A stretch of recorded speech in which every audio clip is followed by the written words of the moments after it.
இந்த நாடு காந்தியுடைய நாடாக இருந்தது. இனி இந்த நாடு கோட்சே சாவர்கருடைய நாடு. இந்த நாடு ஒரு செக்குலர் நாடாக இருந்தது, ஒரு அழகான பூங்காவாக இருந்தது.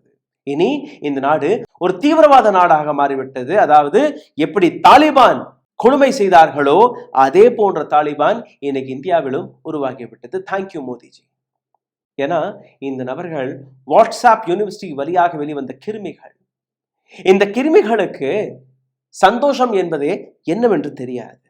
ஏன்னா இவர்களுக்கு சந்தோஷம் என்கிற பெயரை கேட்டாலே வெறுப்பு, கோபம் தான் வெளியேறுகிறது. இந்த நபரை பாருங்க. अगर मुझे क्रिसमस की किसी ने बधाई भी दे दी ना, इधर ही ठोक के ईसा मसीह बना दूंगा, इतना याद रखना. யாருமே என்னிடம் வந்து ஹாப்பி கிறிஸ்மஸ் என்று கூறக்கூடாதாம். கூறினால் என்ன செய்வேன் என்று உங்களுக்கு தெரியாது. This is what Narendra Modi and his government had done in the last 11 years. ஒரு சில படங்களை நான் காட்டுகிறேன், ஒரு சில ஆர்டிக்கலை நீங்க படியுங்கள். எந்த அளவில் இந்தியாவை பற்றி இவர்கள் நடத்திய இந்த கோமாளித்தனமான தீவிரவாதத்தனத்திற்கு பின்பு இந்தியாவை பற்றி உலக நாடுகள் எழுதி வருகிறார்கள். நீங்களே படித்து பாருங்கள்.